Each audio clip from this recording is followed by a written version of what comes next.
It is 7 o'clock. We will now start the regular town council meeting of June 7th. I pledge allegiance to the flag of the United States of America and to the republic for which it stands, one nation, under God, indivisible, with liberty and justice for all.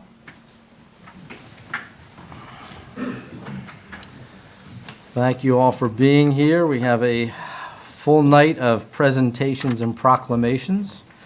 So I get to start it off with the Stephen A. Fliss Scholarship.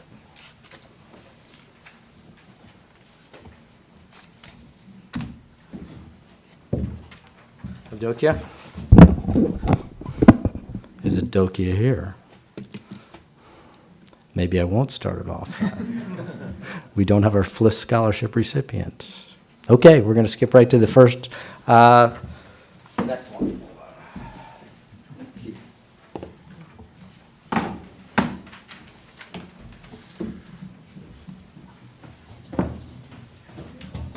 Oh, is that her now?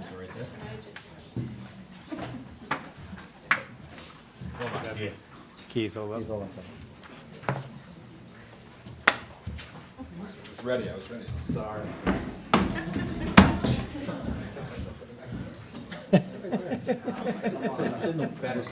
Procedural person, Joe. I gotta remember. You gotta lift a little higher. We're nothing if not flexible. Trip over it. CJ's on such a schedule, I was nervous. Okay, the high school had their scholarship evening, gosh, last week, 2 weeks ago? A little while ago. And we went through all the different scholarships. And in giving that scholarship, a lot of what I said that evening is actually in the proclamation, so I'll read that. I will just make one note. I start off talking about Stephen Fliss, who, as I mentioned at the scholarship night, this entire town campus is named after him. So when you go by the sign, when you're coming up Monteith, you'll see his name on the sign.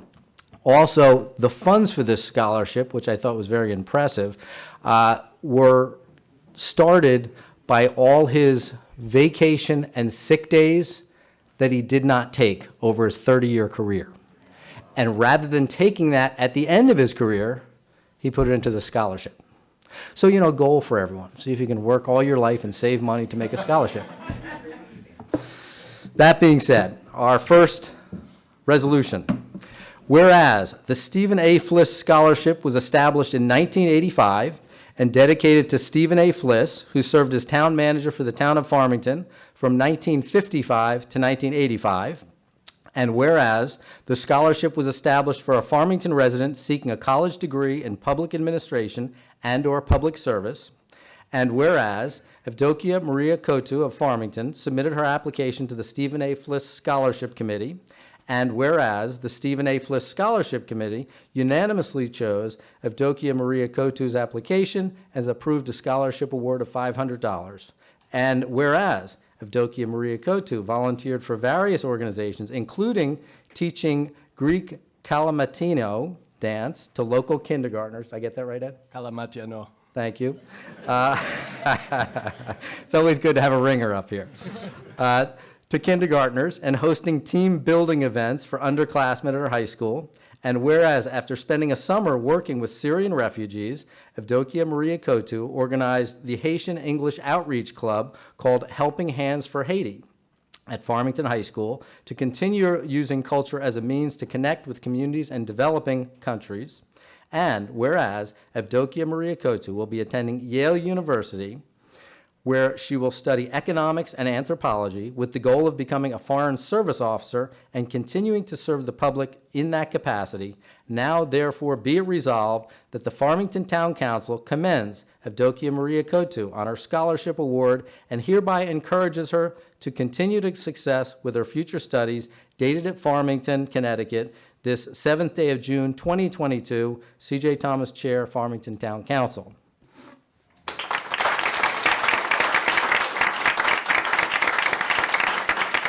And we didn't actually have the check on scholarship night, so tonight you actually get the check here.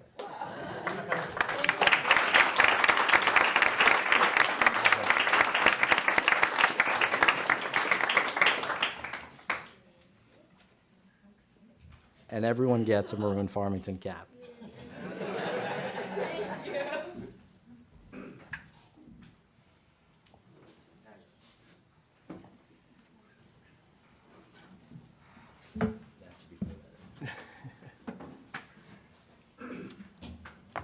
have Raven Bartow. If you come on up. Hello, how are you? Good.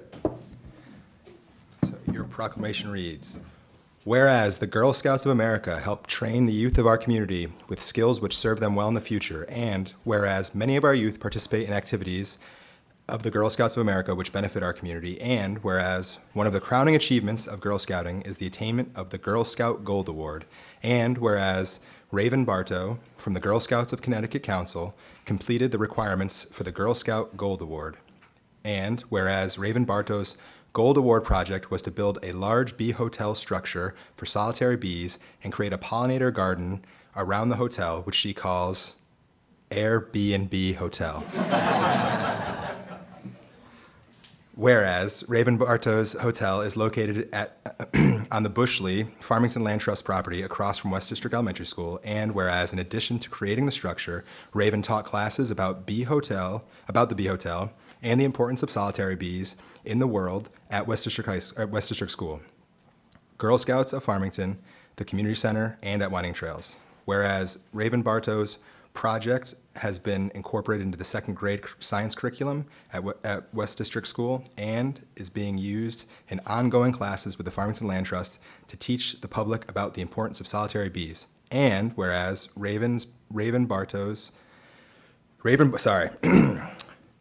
lot of good stuff here, Raven, sorry. Whereas Raven Bartow graduated from Farmington High School, where she was a member of the swim team, robotics team, and the Latin Club, and GSA, and whereas Raven Bartow has been a Girl Scout for 13 years and is now a lifetime member. She is also a member of St. Mary Star of the Sea, where she was an altar server for 5 years, and whereas as a result of Raven Bartow's work, the importance of solitary bees in our world is being taught in the community of Farmington, and our area will be enriched and enhanced by her Airbnb hotel. Now, therefore, be it resolved that on behalf of the Farmington Town Council, I hereby extend to Girl Scout Gold Award recipient Raven Bartow our best wishes, and we hereby proclaim June 8th, 2022 as Raven Bartow Day in Farmington, dated at Farmington, Connecticut. This, the 7th day of June, 2022, C.J. Thomas, Chair.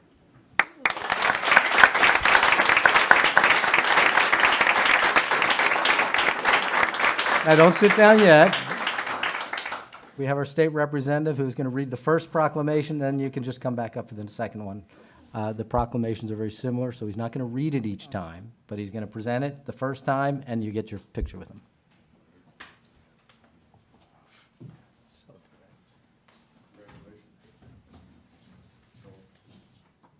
I appreciate the indulgence, Mr. Chair. I would note for the record that our proclamations are considerably shorter than the town council's proclamation. But be that as it may.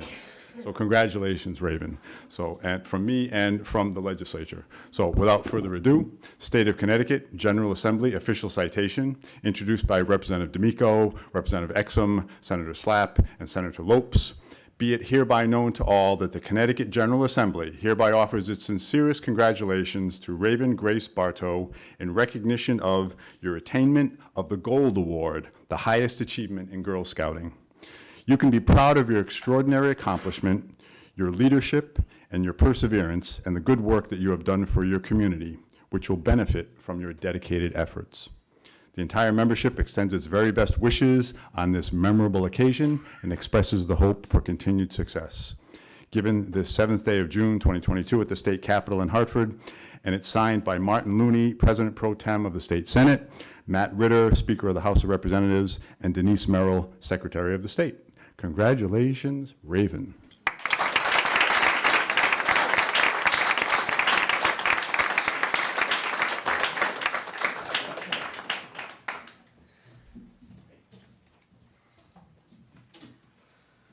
Okay, now, Brian, you're up next. Thank you.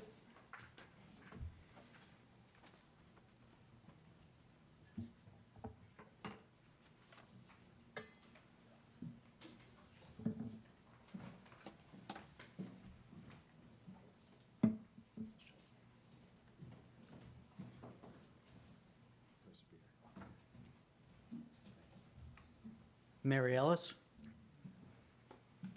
Nice to meet you.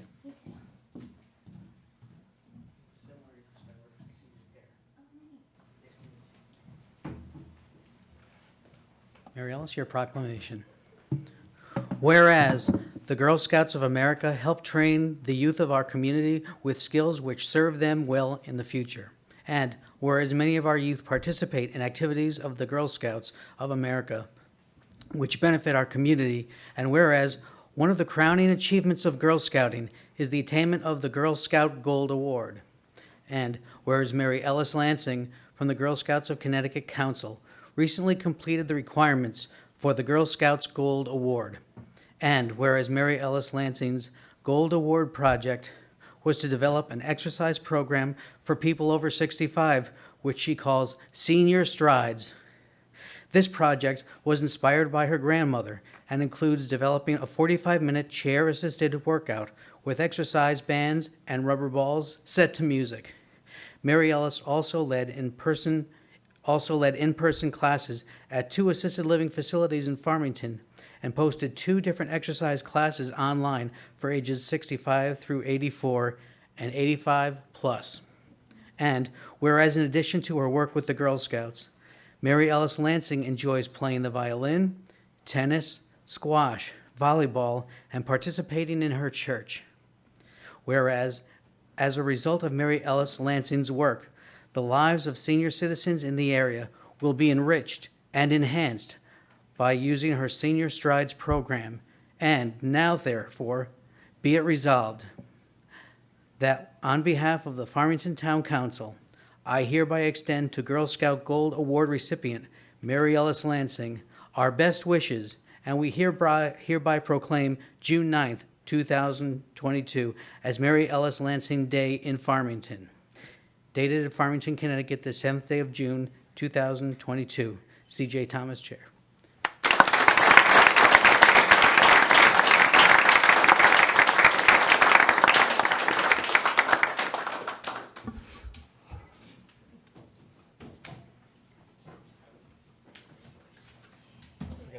Brian, don't forget the hat. I've got her covered. We need someone else to read the next one now, Brian. I'm not going to read the whole thing. Mary Ellis, and my congratulations. Well done, well deserved.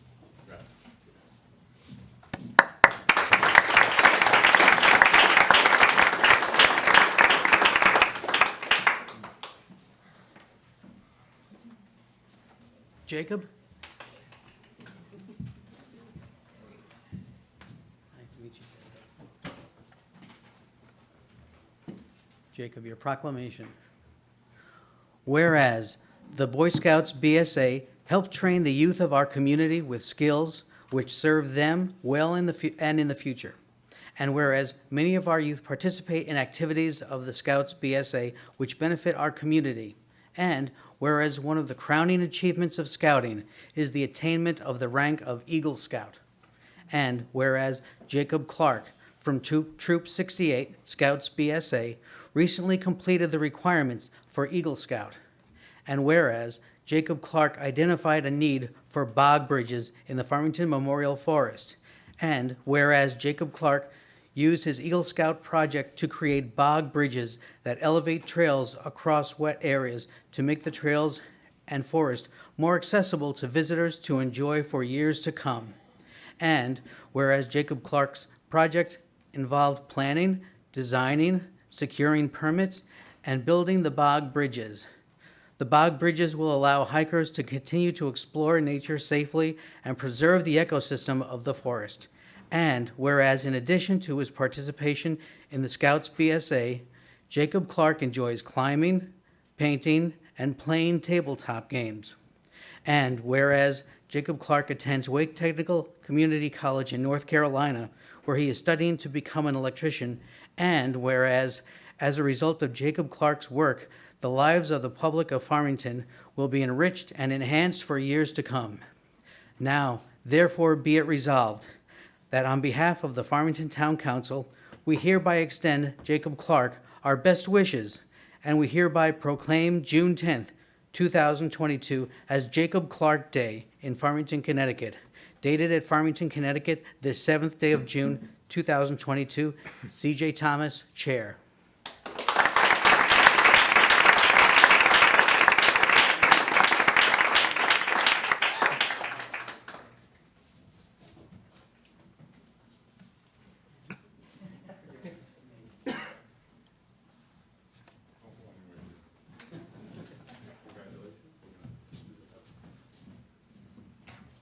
This is the model of efficiency, Mr. Chair. I'm We're impressed. working on it. Very good.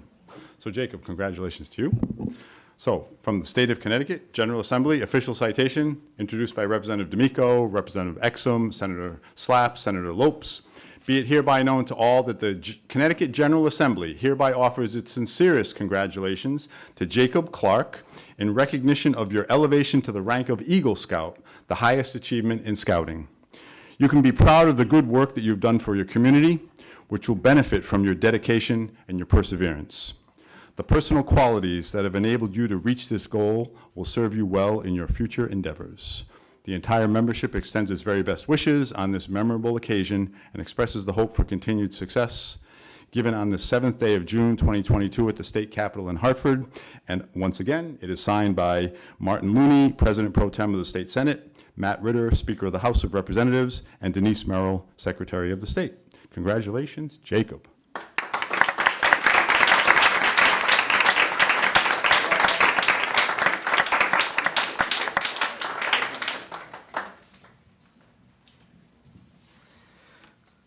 Johnny.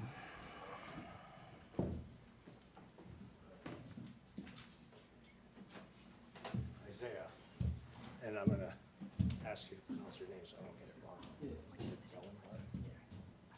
All right. Congratulations. All right, Isaiah Dellenbard.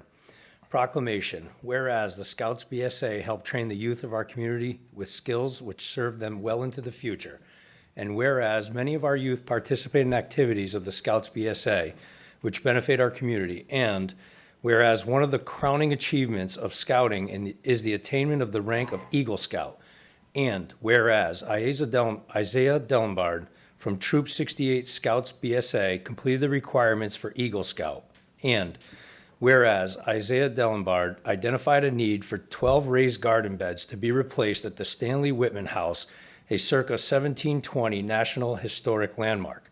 And whereas Isaiah Dellenbard used his Eagle Scout project to replace the raised garden beds for the staff at the Stanley Whitman House to continue their educational programs. And whereas Isaiah Dellenbard's project involved working with volunteers at Sanford and Hawley to purchase, measure, and cut the wood for the new garden boxes.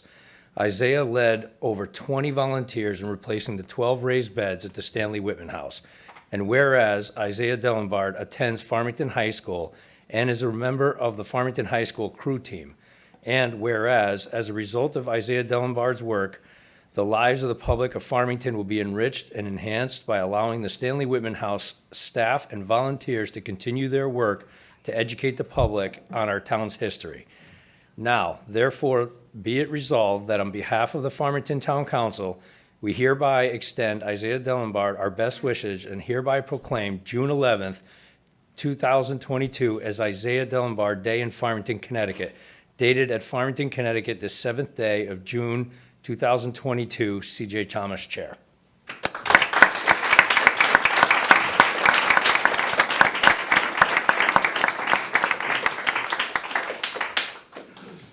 Don't forget the cap. Thank you.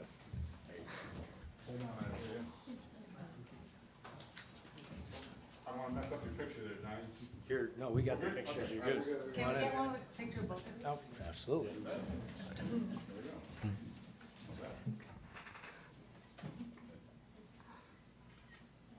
you.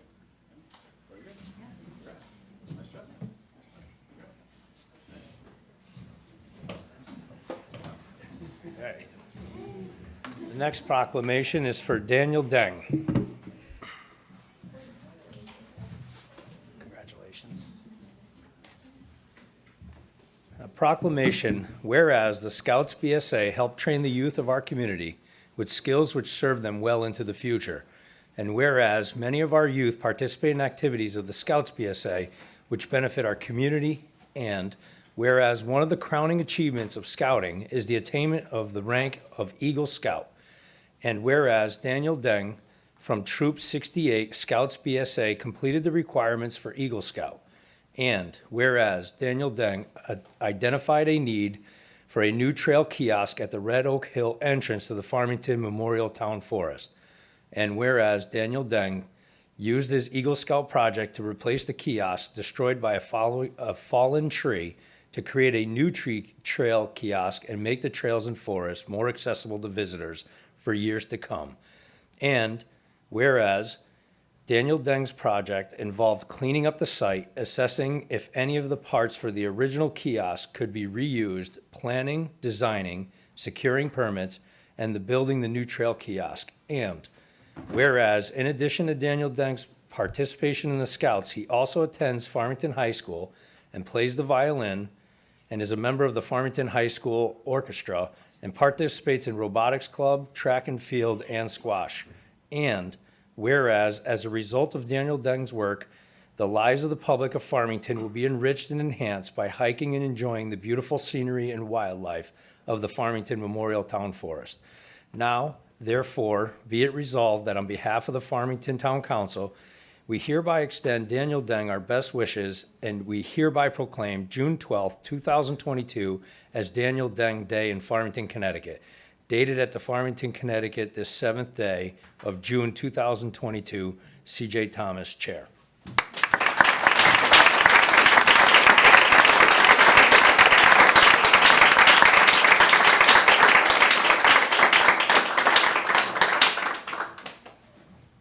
Second.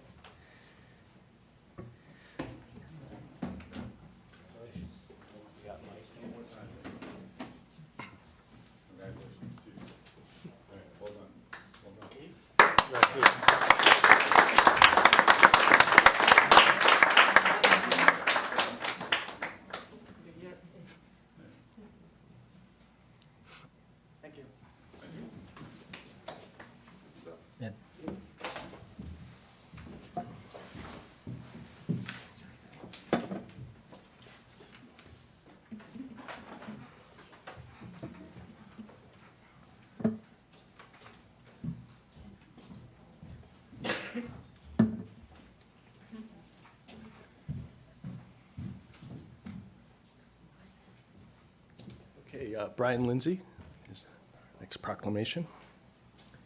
Very nice to meet you. Okay, without further ado, I'll read the proclamation. Whereas the Scouts BSA helps train the youth of our community with skills which serve them well in the future, and whereas many of our youth participate in activities of the Scouts BSA which benefit our community, and whereas one of the crowning achievements of Scouting is the attainment of the rank of Eagle Scout, and whereas Brian Lindsay from Troop 68 Scouts BSA completed the requirements for Eagle Scout, and whereas Brian Lindsay identified a need for a new entrance gate and trail kiosk at Memorial Town Forest, and whereas Brian Lindsay used his Eagle Scout project to create a new entrance gate and trail kiosk to make the trails and forest more accessible to visitors to enjoy for years to come. And whereas Brian Lindsay's project involved planning, designing, securing permits, and building the new entrance gate and trail kiosk. And whereas Brian Lindsay graduated from Farmington High School and attends the University of Pittsburgh, where he is a member of the Pitt Marching Band. While in high school, Brian participated in the swim team, wind ensemble, jazz, and pep bands. He was in the National Honor Society, Tri-M Music Honor Society, and a volunteer at the Farmington Land Trust. And whereas, as a result of Brian Lindsay's work, the lives of the public of Farmington will be enriched and enhanced for years to come. Now, therefore, let it be resolved that on behalf of the Farmington Town Council, we hereby extend to Brian Lindsay our best wishes, and we hereby proclaim June 13th, 2022 as Brian Lindsay Day in Farmington, Connecticut. Dated at Farmington, Connecticut, this 7th day of June 2022, C.J. Thomas, Farmington Town Chair. Congratulations.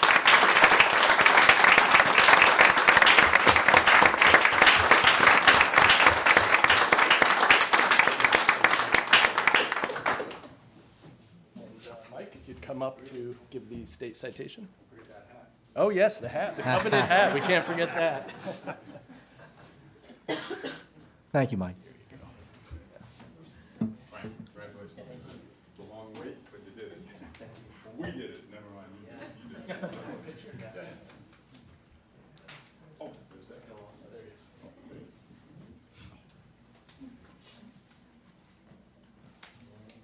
Good. Great. Congrats, man. Thanks.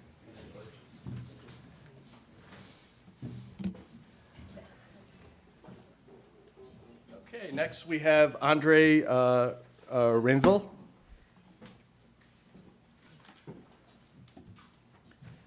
Nice to meet you, Andre. And without further ado, I'll read the proclamation.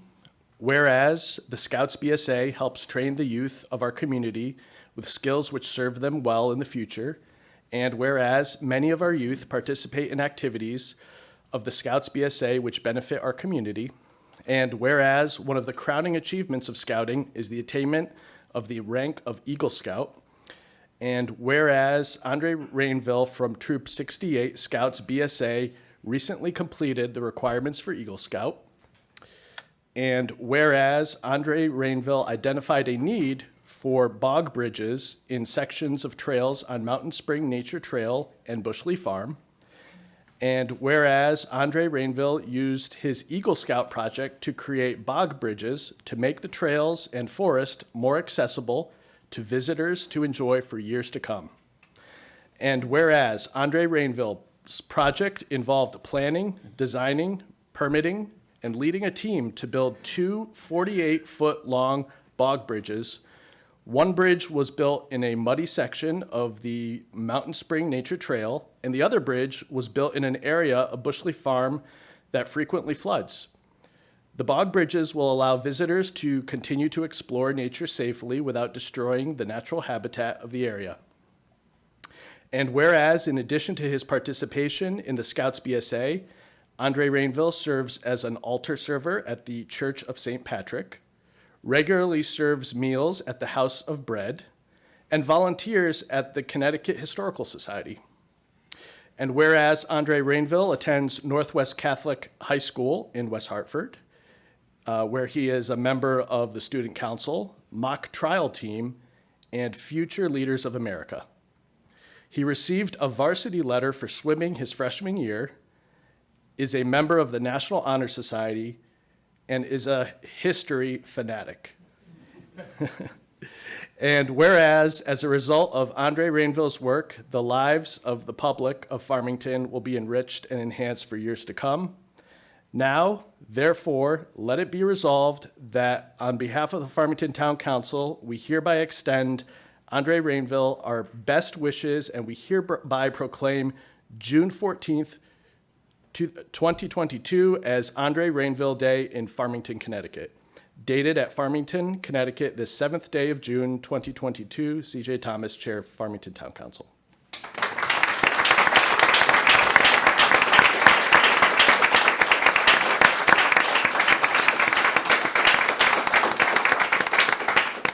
And we won't forget the hat this time.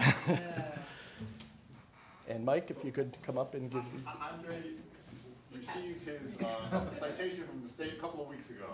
Oh, wonderful. You don't get two, Andre.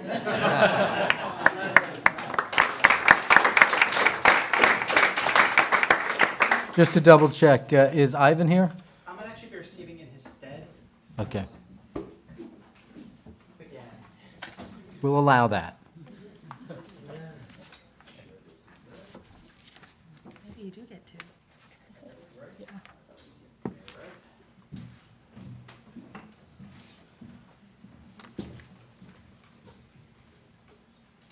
No, the hat first.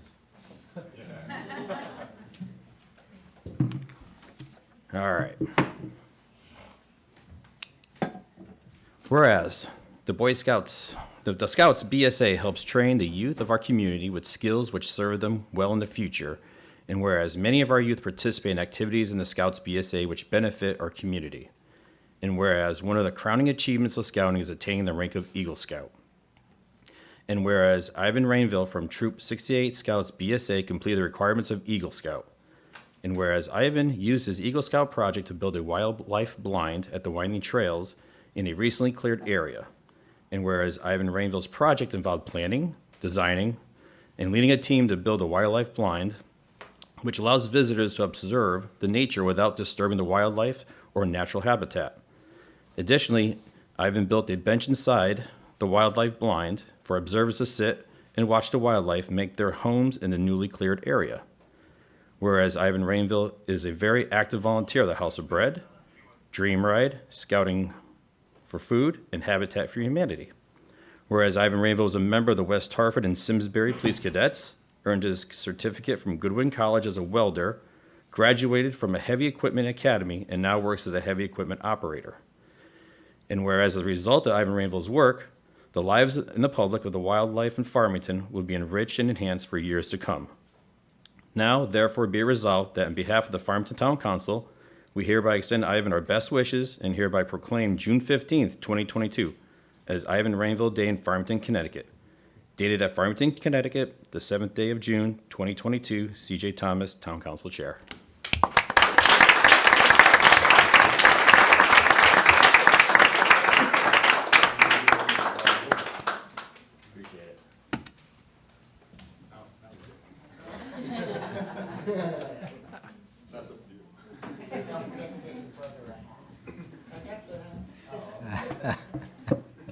All right.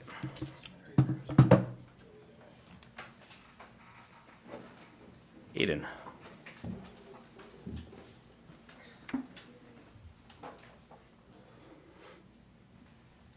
How are you? Nice to meet you.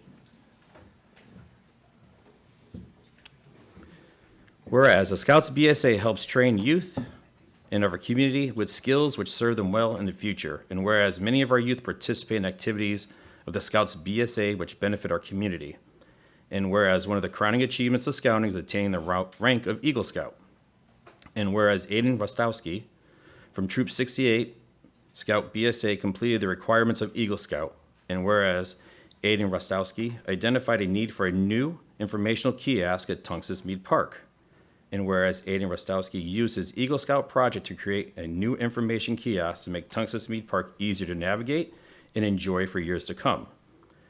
Whereas Aiden Rostowski project involved planning, designing, securing permits, and building a new information kiosk. The kiosk provides a central location for the Farmington Recreational Department to post locations of upcoming games, practice schedules, upcoming events, and notification of parks rules and regulations.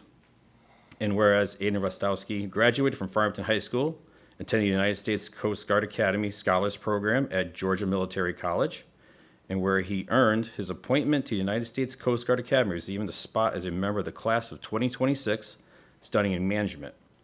And whereas Aiden Rostowski is a member of the Boy Scouts Honor Society, called Order of the Arrow, where he was a Boy Scout National Youth Leadership attendee.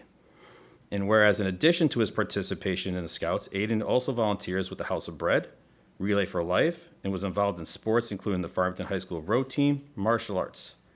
And whereas as a result of Aiden Rostowski's work, the lives of the public of Farmington will be enriched and enhanced for years to come. Now, therefore, be resolved on behalf of the Farmington Town Council, we hereby extend Aiden Rostowski our best wishes and hereby proclaim June 16th as Aiden Rostowski Day in Farmington, Connecticut. Dated Farmington, Connecticut, the 7th day of June, 2022, C.J. Thomas, Town Council Chair.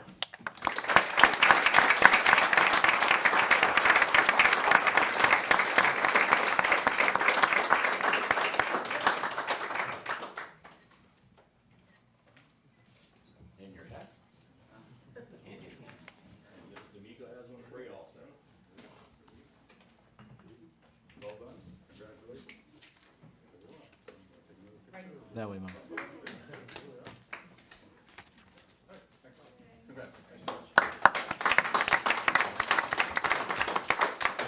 Now, I'd just like to make note, I'm fairly certain this is the largest number of Gold Award and Eagle Scouts we have ever had at a single meeting. So what I would really like is all the scouts to come forward and line up right here so we get one big picture of all of you together. And we in the back will be photo bombing. Right here? Just right up here. Just line up right in front of us.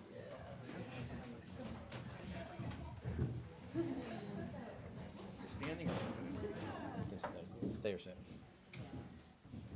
Now, I do have one other request, because you were all very serious during the presentation. Smiles would be appreciated.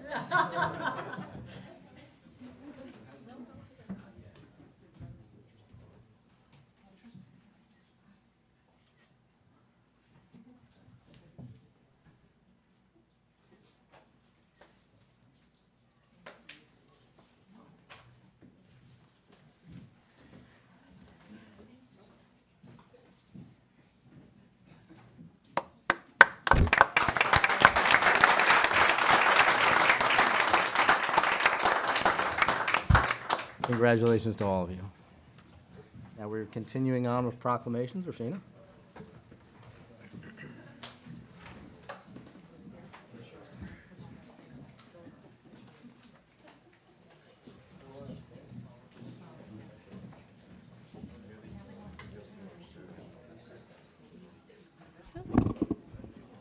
Congratulations to all of our boys and girls. That was clearly an exercise in my childhood dream. I've clearly underachieved. So again, one. Thank you. You're welcome. Take care. We'll let you guys clear out for a couple of minutes.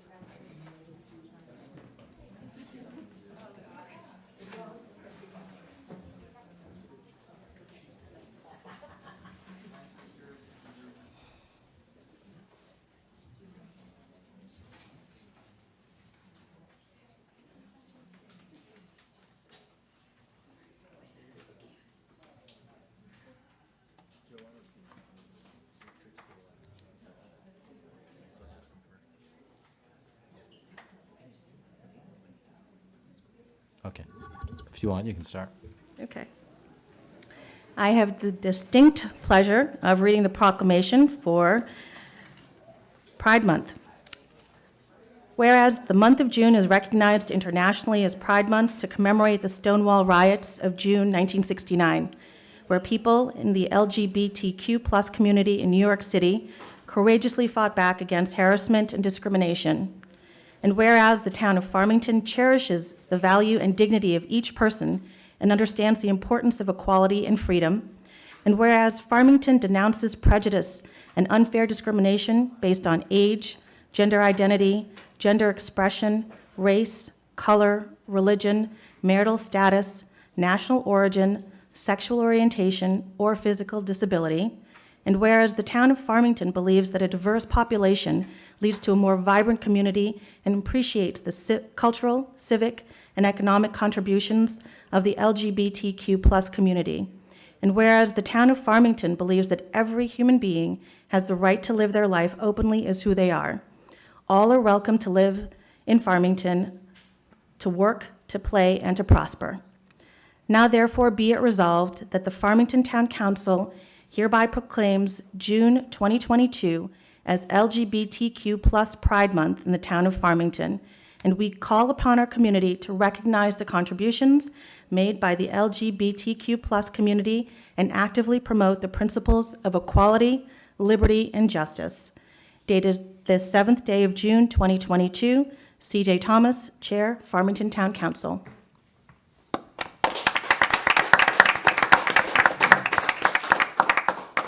I also have the pleasure of reading a second proclamation for Juneteenth.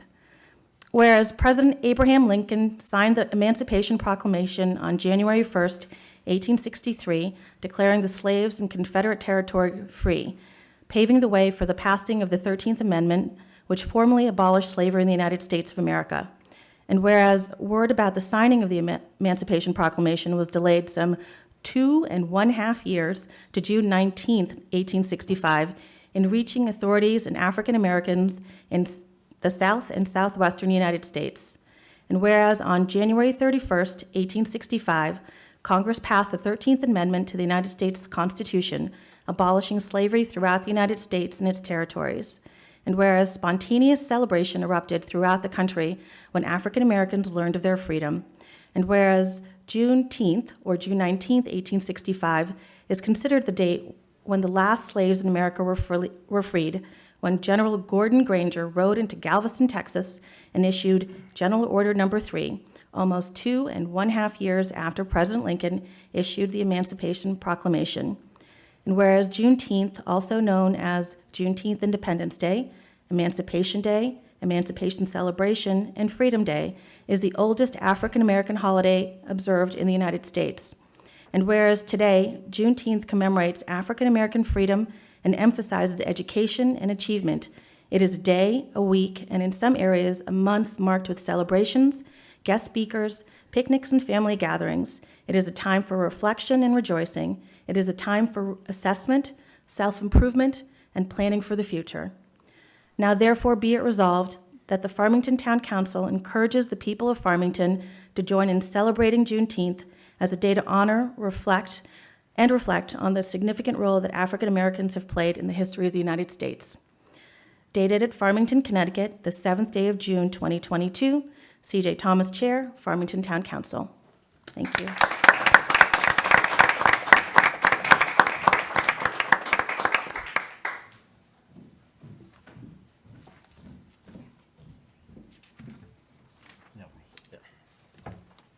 I can say that right.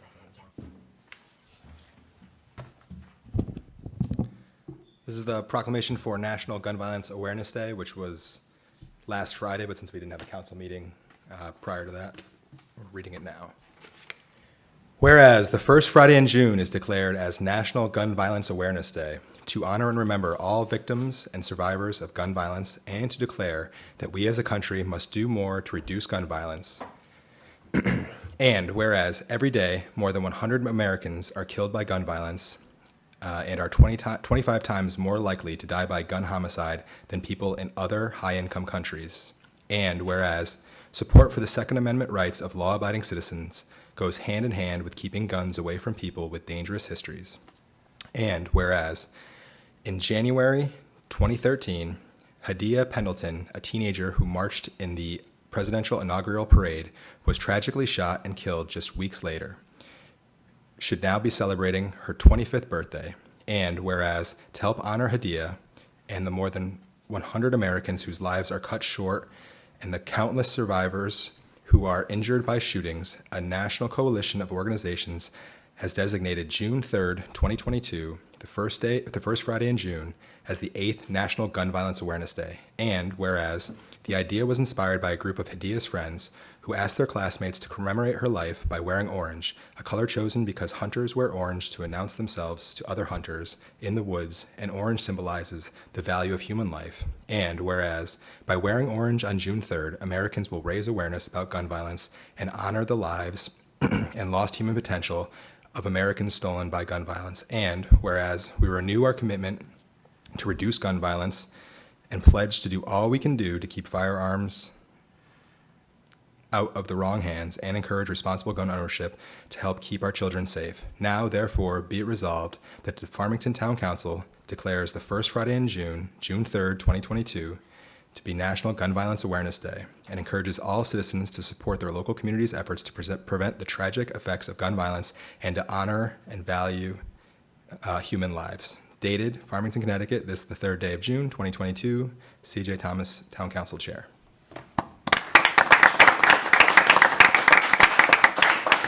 And we have our chief of police with us here today. I'm hoping you could come up and say a couple of words. Paul Melanson.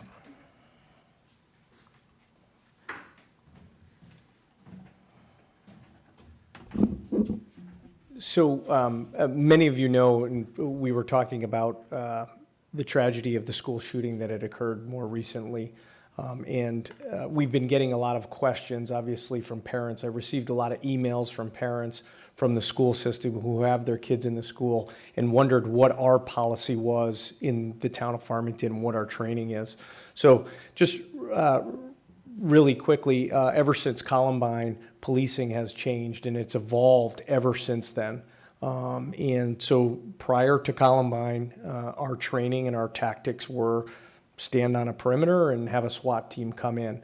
Now, obviously, that continually evolved, and to this day now, in any of these situations, whether it be in a school, a mall, a business, the idea is that we have to go in and end it immediately. So we do not stand by, we do not wait outside. Our training, and we train not just in Farmington, because we've learned through our calls for service. Some of you may remember HDI in Manchester. There was another shooting in a hospital, New Britain Hospital. And so all of the surrounding officers are trained the same way so that we're on the same page. And we do that, and we train that way so that no matter who shows up, we all know what to do and when to do it. So, you know, obviously it's a tragedy, and one of the things, we work very closely with the school system on security, very closely. We were one of the first in this state to start practicing run, hide, fight. So we've had very difficult discussions. Obviously, it's not comfortable for anybody to talk about these things, but it is something that's happening, obviously, all too often, and we just need to be prepared and cognizant of that. So I just wanted to, you know, kind of make that mention to you and let people know, because I know there were a lot of people in the community wondering what could have went wrong and what do our police department do. So I just wanted to clarify that for you. Well, I appreciate that, and it's, I think we've probably all received similar emails and phone calls, and I think it's important that you say exactly what you said. This isn't something that's new to us. Since Columbine, you've been looking into that, and you yourself have been on the forefront within the state of Connecticut and nationally on this issue. So it's been very important to us, and I think you've done a great job kind of bringing us to this point. Rufina. I was just curious, for some folks who don't know, what's run, hide, fight? So the Department of Homeland Security put on a video, and it's called Run, Hide, Fight. And basically, it's if you're ever involved in an active shooter type of situation, in other words, you're at a mall, a movie theater, and you hear gunshots, what should you do? The first thing is run to an open area, run outside, get out. Hide, if you cannot escape, then you would hide. You'd find a secure area, quiet, shut your phone off, and hide. And then the last thing would be, if you had no other alternative, to be prepared to fight. So it is nationally accepted, and it's something that we go through with our schools. And I'll tell you, our superintendent and our principals have been, and the school staff, we rolled it out to all of the school, the teachers and the staff. It's a very difficult, surreal conversation to have with them, but it's also one that they understand is relevant in today's day and age. And you have seniors who are going to be going out to college. And so they're going to be put into this world. And so we just want to give them kind of a tool. And you know, the way that we relate it, because we don't want people to live in fear, is that more people die in car crashes every year. But when you get in your car, you put your seatbelt on and you're careful and you drive. But every day you don't think, boy, is this the last day I'm driving to school, right? And so we don't want people to live in fear, but we also want you to have a plan, because nobody expects to be in that situation. But the last thing that you want is somebody to think about that when they're in that situation. So we kind of give them the tools so that when they go out into the world, that they're prepared. So. Well, my kids know this because our oldest daughter is the same age as the children from Sandy Hook. And I remember just a couple of weeks after that, she was telling me that they had to hide from the bear because that's how they could explain it to the first graders at the time. And all of our kids in school, and I know you guys know this, if you have children in school, they understand what they have to do in a situation, and it's made clear to them. Maybe it's not a person necessarily coming in, although I think most kids, not the very young ones, understand that that's a possibility these days, but it's made like, oh, there's an animal and there's a drill, and they have lockdown drills very, very often. But I'm just curious, though, I know that we've taken some, I'm taking way more time than I should, but I know that we have a lot of parents who contacted me specifically were asking about the ability of somebody coming from the outside to get into the schools. And can you talk a little bit about that, how that set up? Can can a person just walk up to the school and gain entrance? No. Okay. So we went through that. There was a lot of time and effort spent after Sandy Hook, hiring a consultant to come in. But not only that, I was a part of the team that went through all the schools to do safety checks and putting plans and things in place. And it was a shift. It was a shift in thought where it used to be a completely open campus, right? Doors propped open so you can get in and out and all those sorts of things. And that ended. And it was tough to do because it was such an open campus. Then to lock the doors and make sure there was only one place of access. And each school now has one point for the public to enter. And there are security guards at that point. So there have been a lot of things taken into account when we did a security review.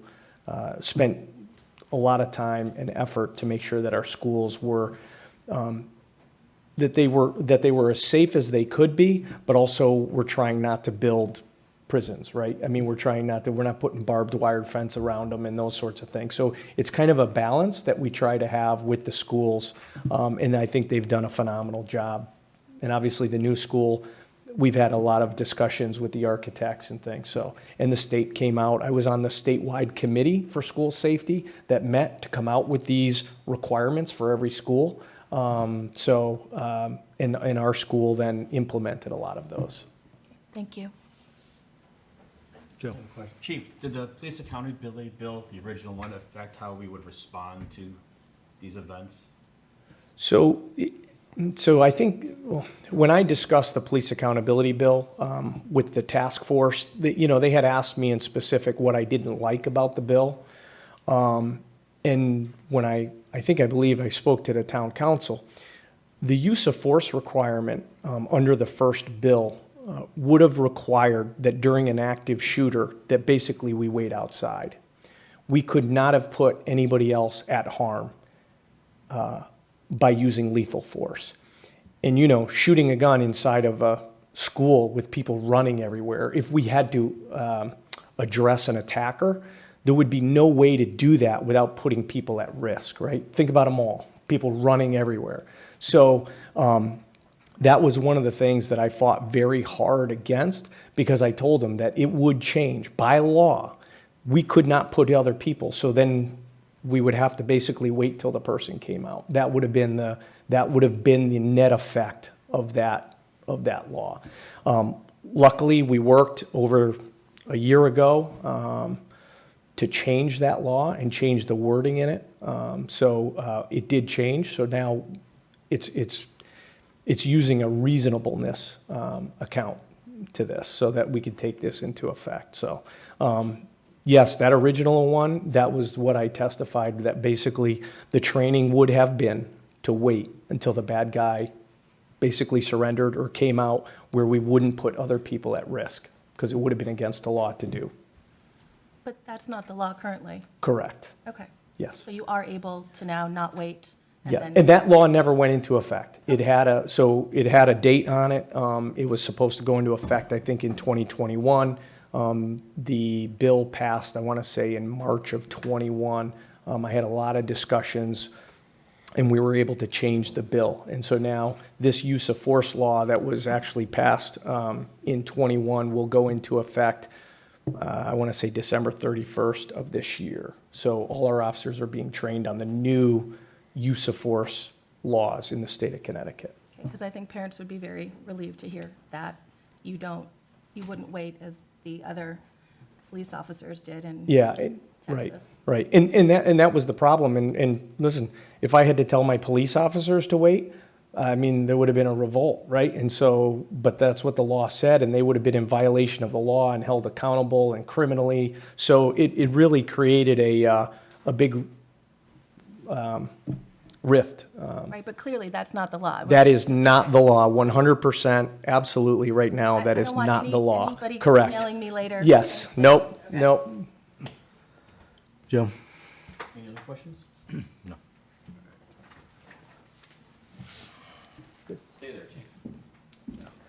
Step to the side, though. So nice to get to give you orders. So as you may or may not know, our beloved chief is leaving us at the end of this month. He is going to spread his wings over Avon and grace his presence over there, which is a little bit closer to home. So I just wanted to say a couple words. I want to say thank you for all you have done for our community of Farmington. We have known each other for over 32 years, working alongside you in West Hartford when you were a patrol and I was a patrol officer. And then you came here as my chief, and I had the pleasure of being your subordinate, working for you for the last 8 years of my career. Your career started here in 2009 when we had a bank robber from Bristol come into our town, shooting at police officers, ditching their vehicle where they attempted to escape capture on foot. One suspect who was armed took a hostage in her home, but after several hours, both suspects were captured, vital evidence of the crime was seized, no one was injured, and both suspects were found guilty of their crimes. But you did not grow up here. You had no real connections to our community. But from day one, you gave 120% of yourself. You adopted our community as your own. Over the 13 years, you have been a cop's cop. Not only do you sit behind a desk, you're always on the front lines, responding to calls for service, as simple as they be, for assistance or apprehending dangerous felons in our community. You have been to our state capitol testifying on laws, police training. You have attended every community event possible. You gave your expert advice and training on how to protect our children in our schools, sacrificed hours upon hours from your family to be here for our families. You have built friendships throughout our town with our school superintendent's office, our town manager's office, fire department, and with all the different community groups. And like you said, you never shied away from sitting down from having those uncomfortable talks about policing in Farmington. You're a friend, a role model, and an inspiration for all of us. I wish you the best of luck, Chief. Did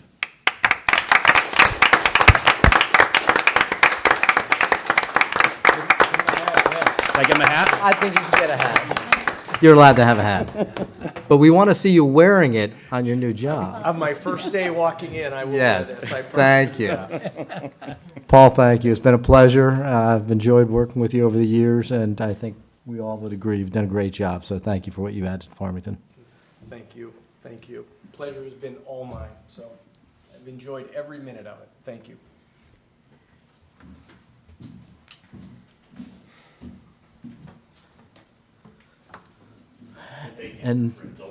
And now we are done with our presentations and recognitions at 7:57.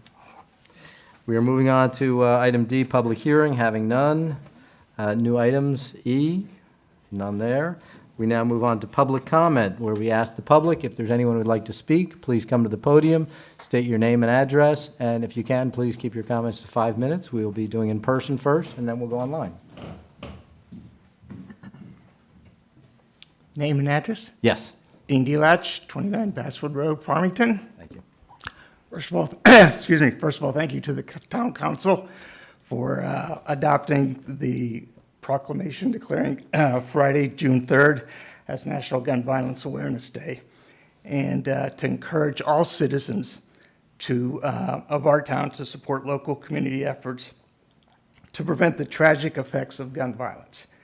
And with respect to that, I'm sure many of you are aware that we are fortunate in Connecticut to have an extreme risk protection order, commonly known as ERPO.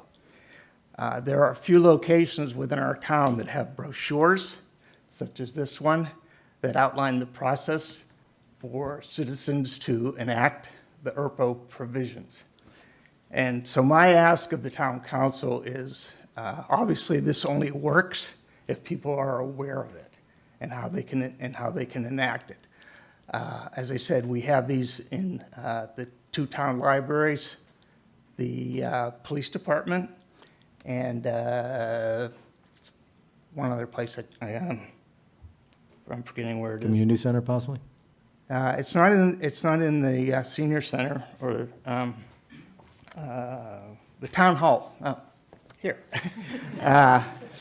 So my ask is, what can we, and you in particular as the town council, do to make people more aware of this provision? Some things that come to mind are putting something on the website, the town website about it, finding other places within town to put the brochures, or including it in a future email or newsletter that you guys put out. So that's my ask, and Again, thank you for your consideration and for taking the steps that you've already taken and will continue to take to increase awareness of gun violence and how we can protect lives. Thank you. Thank you.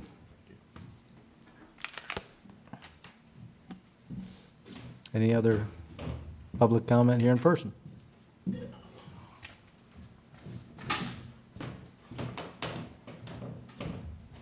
How you doing? Greg Luter, 63 Main Street, Unionville. I used to be pretty involved as a citizen here in this town, and probably want to get back to getting a little active. Obviously, there's not many people here, and that gets to the point what I want to speak about, which is our citizens that vote, you know. And I've noticed, like, I looked at the town annual report, I guess, and, you know, you can look at the percentages of the people that came out to vote, and usually it's less than 10% of our qualified voters in this town. So I think we need to address some way of getting more people to come out and vote. And if you notice, probably around, I think it says around 75 or closer to 80% of people come out and vote when there's a presidential election, which really doesn't affect our community, you know? So I think we need to look at different ways to have our citizens come out and vote, whichever way they vote. But if, you know, I feel sad as a citizen here when I see like maybe 7-8% of the elected, of the people that are able to vote. And then obviously with the town charter too, you know, it's stated in there that you have to have minimum of 15% of the people to come out and vote to, you know, about the budget. Obviously, you know, it passed because less than 15% of people came out and voted, so it doesn't really matter at that point. So I don't know, I think we should try to get more people to come out and vote, and maybe revisit the town charter, that line of 15% or more. Because if it's the majority, if it's only like 7-8% of people come out and that's the majority, well, it should go with the majority then.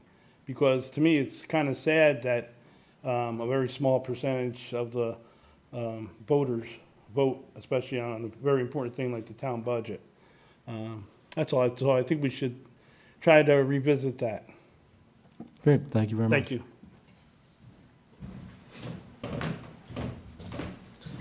Any other members of the public in person who would like to speak? Seeing none. Kat, do we have anyone online? There are no hands raised online. No hands raised online. Last call. Still no hands. Okay, we will now close public comment. Move to item G, reading of the minutes. Yes, I'd like to make a motion to accept the minutes of the May 10th regular town council meeting. Second. We have a motion and a second. Any discussion on the minutes? Seeing none, all in favor? Aye. Opposed? Motion passed unanimously. Item H, reading of communications and written appeals. Do we have any? No. No written appeals or communications. We will now move to item I, report of the committees, 1928 Building Committee. Yes. So we had a tour with the committee of the proposed area that we're looking to save. We went from the roof all the way down into the basement, showed everybody where mechanics lied, the layout of the building, where additions have come, walls would need to be replaced, things like that.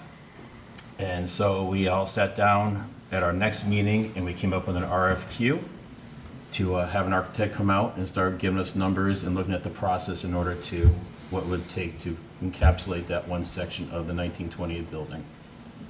And we believe our next meeting is June 27th. Great. Farmington High School Building Committee.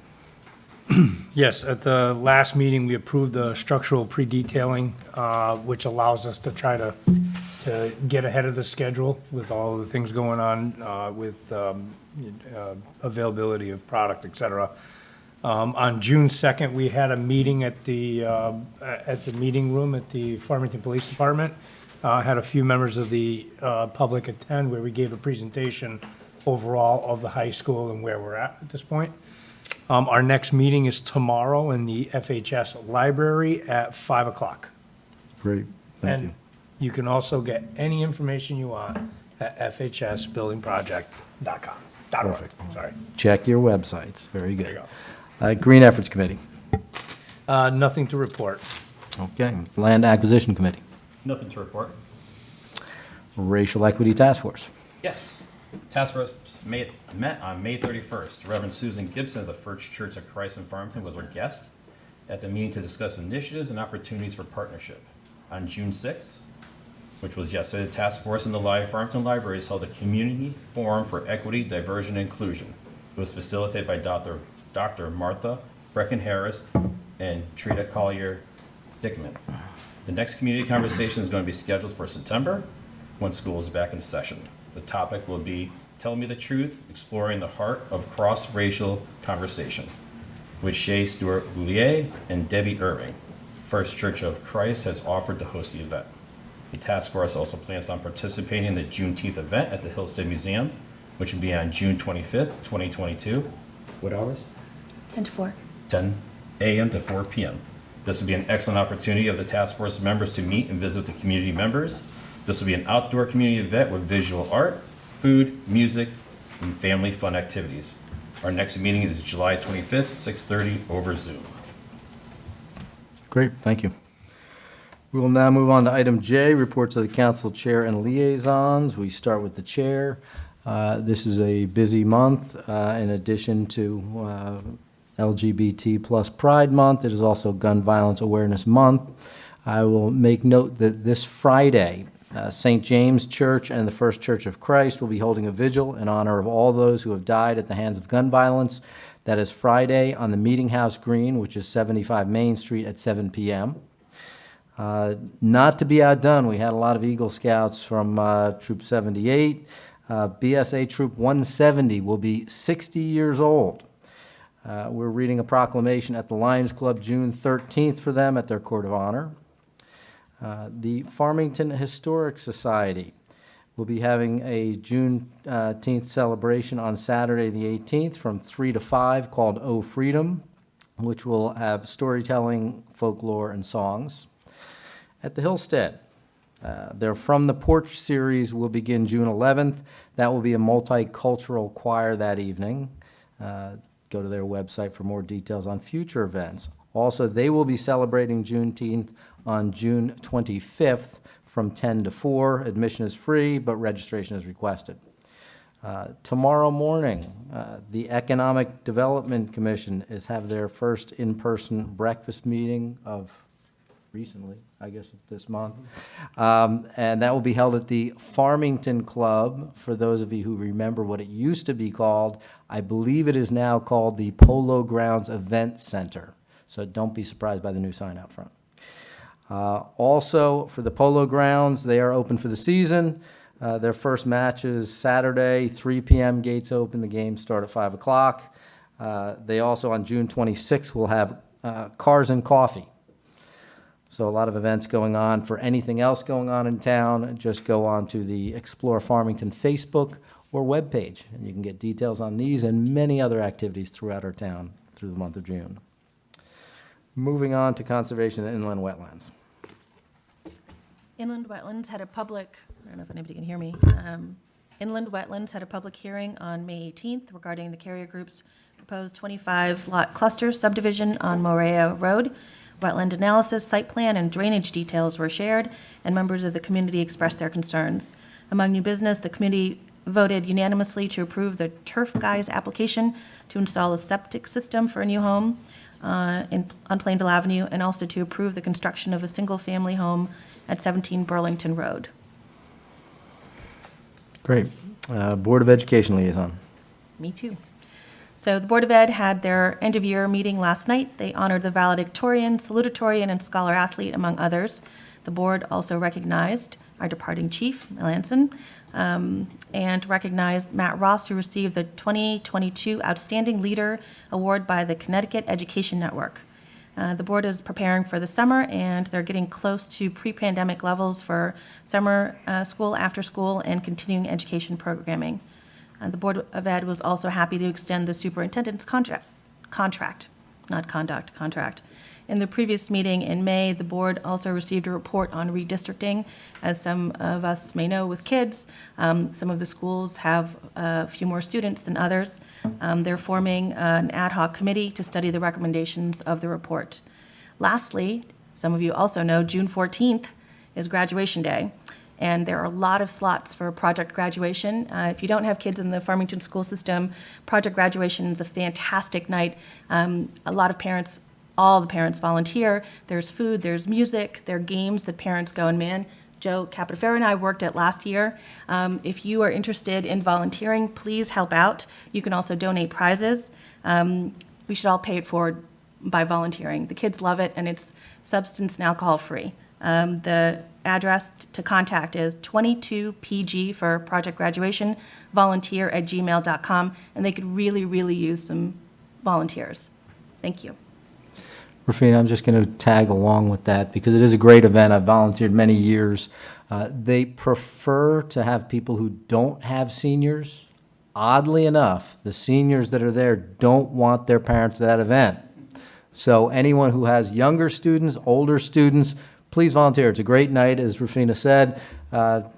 If you're really energetic, take that night shift. What time is the last? Do you know what time it closes? Something like 3 in the morning. It's 2:30. So so- you can go all night if you want, or you could do the first shift or the second shift. And usually, people don't want to go for that second shift. However, just seeing the smiles on these kids' faces, they're graduated, they're done. Don't make their parents work that night too. So if you have it just like a couple of hours in you, just please volunteer.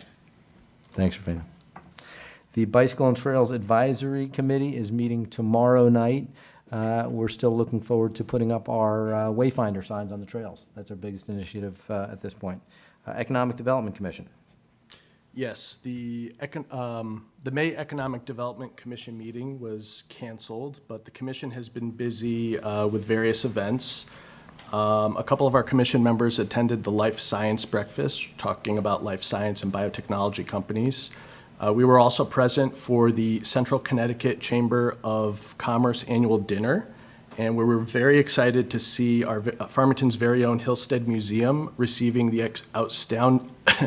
Outstanding Community Business Award.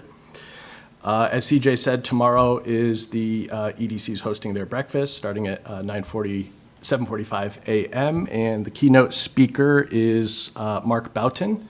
And Mark was named Senior Advisor for Infrastructure in December 2021 to Governor Lamont. He coordinates a multi-agency approach to administering funds from the Bipartisan Infrastructure Investment and Jobs Act.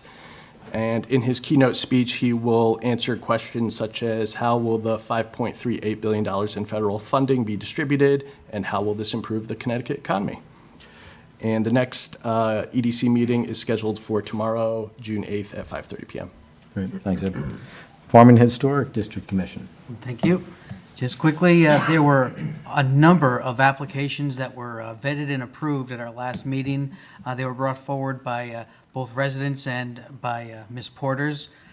And all of them were designed to maintain or enhance the look and feel of the historic district. And I think they're doing a great job for our community. So go out and enjoy the historic district. Great. Housing Authority. Nothing to report. Thank you. Human Relations Commission. Okay. At the last meeting, Commissioner Andrew Arbo spoke about his program Driving with Autism. David Grant of Lavender Policy Center and LGBTQ advocate presented about their work and would like to collaborate with the Human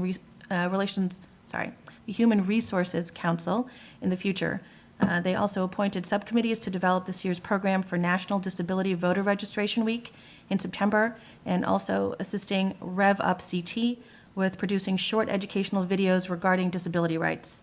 They also appointed a subcommittee to partner with the library and Farmington High School regarding the Rainbow Crosswalk for Pride Month. And their next meeting is July 25th, and representatives from CHRO will talk to them about future collaboration. Great. Library Board. Library Board met 5/18, nothing to report. TPZ. TPZ met a couple times last night and on May 23rd.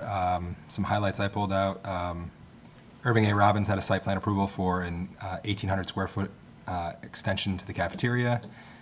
Trump got a site plan approval for a 45,000 square foot addition, and TPZ and town staff are currently working on changing the regulation to allow all residents as a right to raise up to 6 hens, as opposed to needing a special permit right now. Wow, Big hen talk at TPZ. good to know. Unionville Historic District Commission. Yes, the Unionville Historic District Commission met on June 2nd. The commission is continuing to review language in the Historic District Guidelines for amendments which will be made at a future meeting, and their next meeting is scheduled for July 7th at 7 p.m. Great. UVIA. UVIA, nothing new to report. WPCA. Tomorrow night, 7 o'clock is their meeting, and nothing else to report. Great. Are there any other liaisons or reports? Seeing none. We'll move on to item K, the much-anticipated report of the town manager. You have the written report in front of you. The first item is Coffee with the Council. So that's going to be this Saturday at Starbucks, and you can see the flyer that we attached to it. So if any of the council members are interested in attending, please let us know. I know some of you have reached out. Once we get everyone that wants to participate, we'll give you time slots for that. Personnel update is 2 things. One is that I'm pleased to announce that Colin Ryan will be appointed Chief of Police, replacing Paul Melanson. Colin Ryan has served the town of Farmington since 1999. He started his career as a police officer and has taken on progressively responsible positions over the past 23 years. Most recently, he has held the rank of captain, which is second in command since December 2017. A public reception is being planned for June 29th, 2022 at 6 p.m. at the Farmington Police Station, located at 319 New Britain Avenue, Unionville. All residents and employees are invited to attend and welcome the new chief. The Director of Fire and Rescue Services, I'm pleased to announce that after an extensive recruitment process, the town of Farmington has hired a new Director of Fire and Rescue Services, Thomas Fitzgerald. Thomas Fitzgerald has 23 years of experience in the New Haven Fire Department, beginning as a firefighter and working up the rank as captain.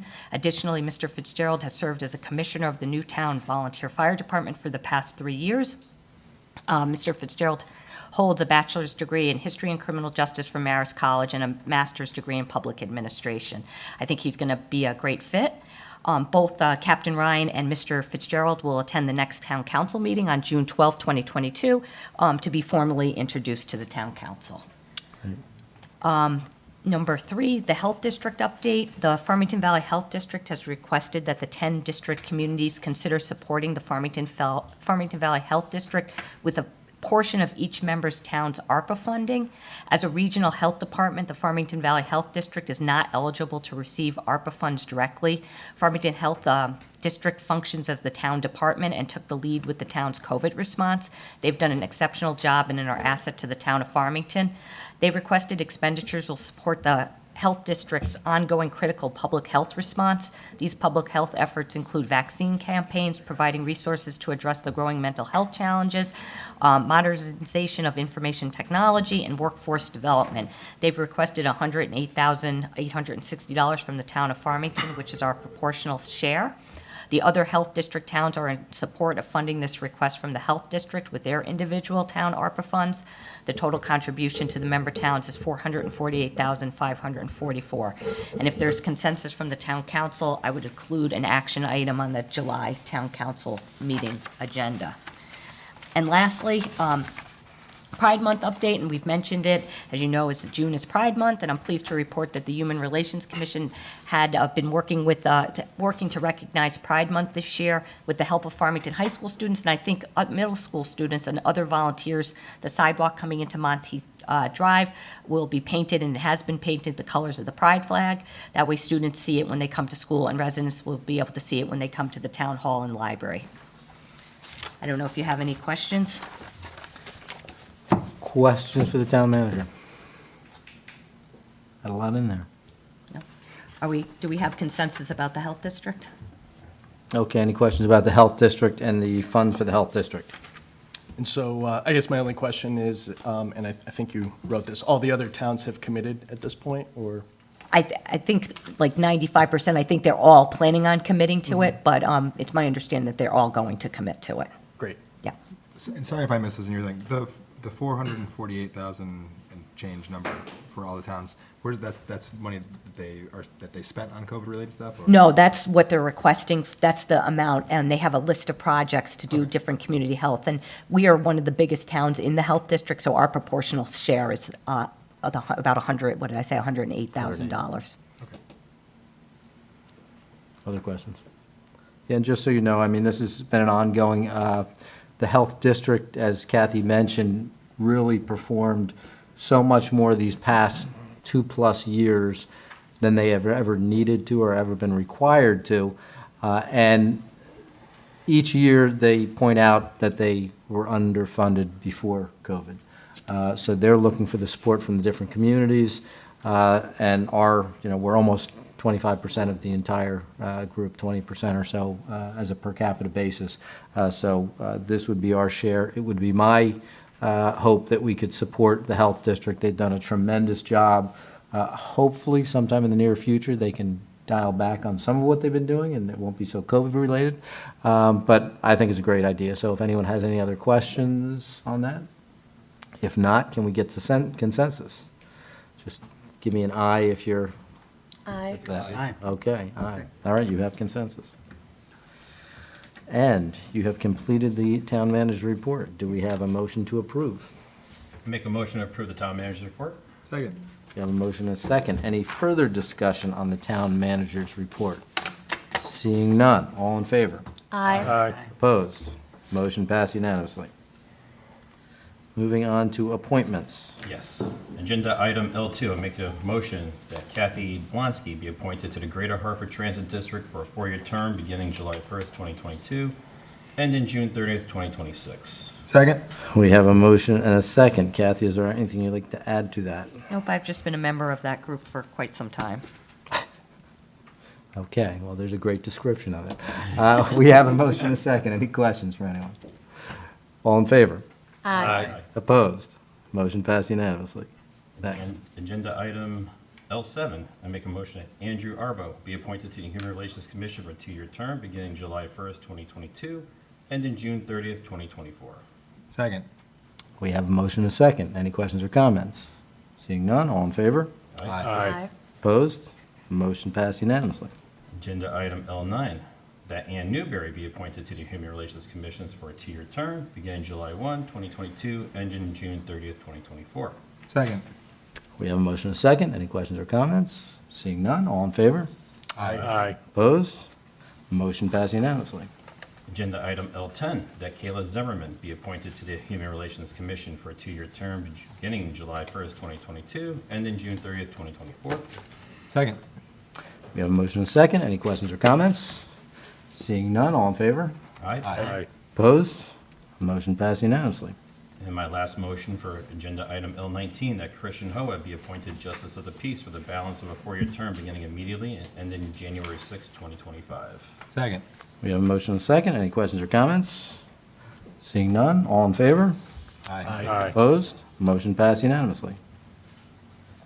Other nominations? Yes. I'd like to make a motion, L6, for Jay Tulin to be appointed to the Human Resources Council or Commission.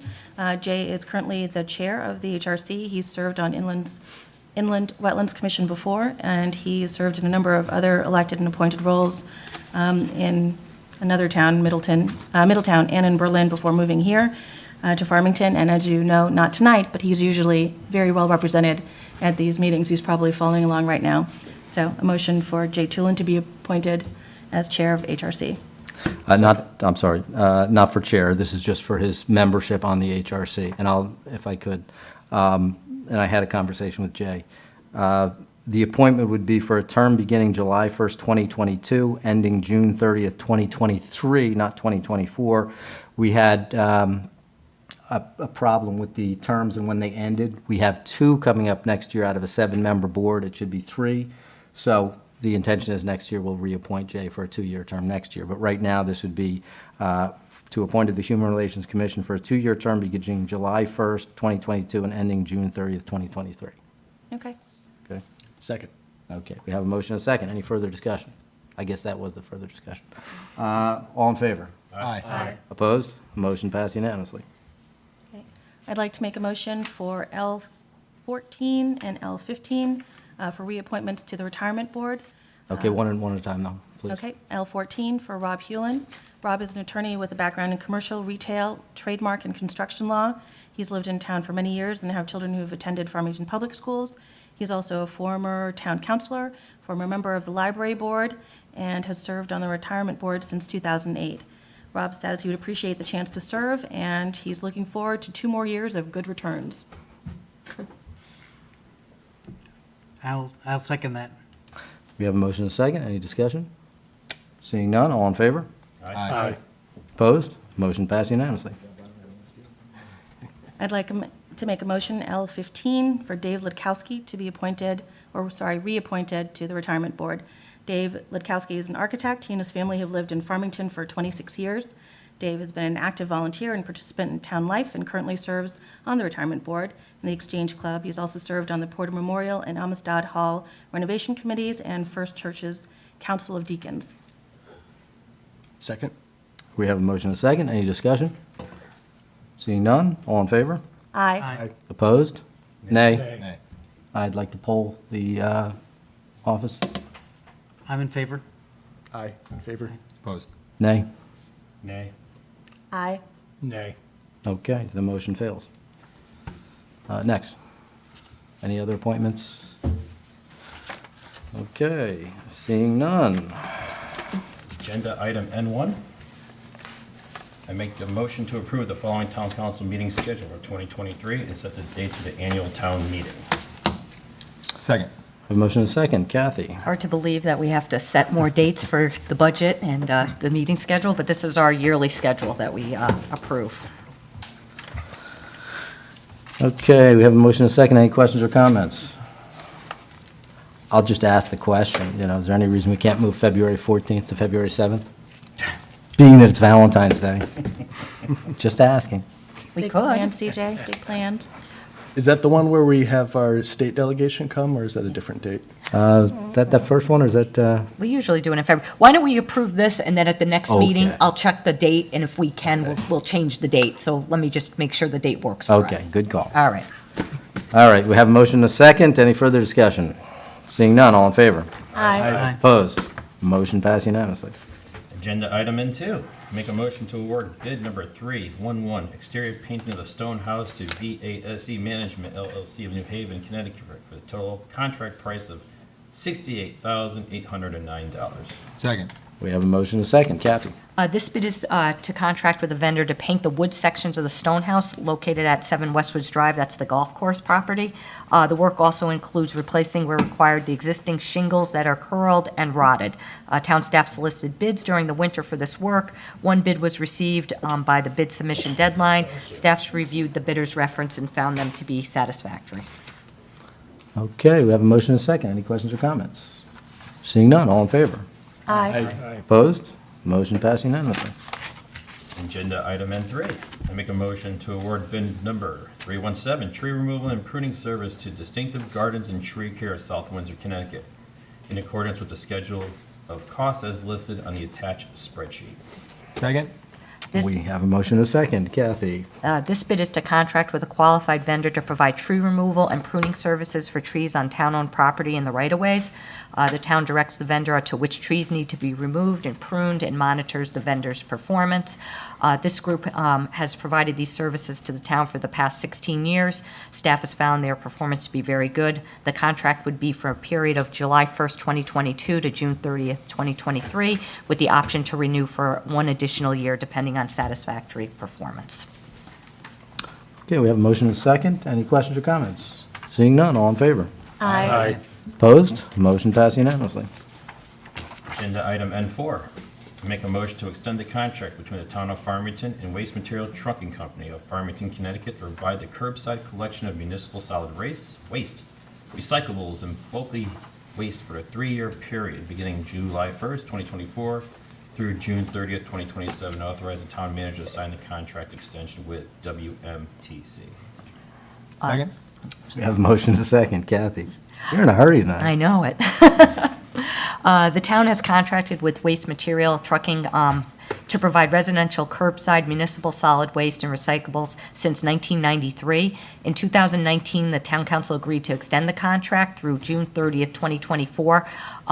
Waste Materials representatives have recently requested that the contract be extended for an additional 3 years so that they have a 5-year contractual commitment with the town. The reason for this request is to extend the contract for a longer period of time is that WMTC needs to replace the trucks they use for collection of trash and recyclables, but cannot obtain financing for the acquisitions without a long-term commitment in place for the town.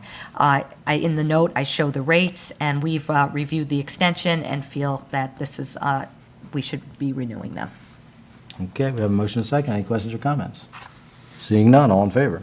Aye. Opposed? Motion passed unanimously. Agenda item N5, make a motion to ratify the tentative collective bargaining agreement between the town of Farmington and the International Association of Firefighters, Local 3103, for the period July 1, 2022 through June 30th, 2025. Second. We have a motion and a second. Kathy? This would be a 3-year contract with our 9 career firefighters. There's some various language and procedural changes with no net cost in effect, but are favorable to the town's needs. There's been increases in health insurance and co-pays. The wage adjustments would be 3% for the first year, 2.75% and 2.75%, and a slight increase in the uniform allowance. Our 9 career firefighters serve and sacrifice for our community daily, often going beyond the call of duty. They have adapted to the new COVID-19 requirements without missing a beat. I am proud of the work they've done and continue to do on behalf of the town. I believe the changes made in this contract will help us retain and recruit our qualified firefighters, and I recommend that the town council ratify the negotiated changes, which I believe are both fair to the town and the 9 career firefighters. Thank you. We have a motion and a second. Any questions or comments? Seeing none, all in favor? Aye. Opposed? Motion passed unanimously. Agenda item N6, make a motion to approve the following property tax refunds as listed below. Second. We have a motion and a second. You can see the sheet right there. Nothing out of the ordinary. Any questions or comments? Excuse me. Seeing none, all in favor? Aye. Opposed? Motion passed unanimously. Moving on to item O, we have no executive session. Before we move on to asking for a move to adjourn, in light of all the Gold Star and the Eagle Scout recipients, I will leave you with a quote from Kurt Vonnegut. "What should young people do with their lives today? Many things, obviously, but the most daring is to create stable communities in which the terrible disease of loneliness can be cured." With that, I'll ask for a motion to adjourn. I make a motion to adjourn the June 7th, 2022 regular town council meeting. Second. We have a motion and a second. Any discussion? Seeing none, all in favor? Aye. Opposed? We are adjourned. Thank you, everyone. 8:33.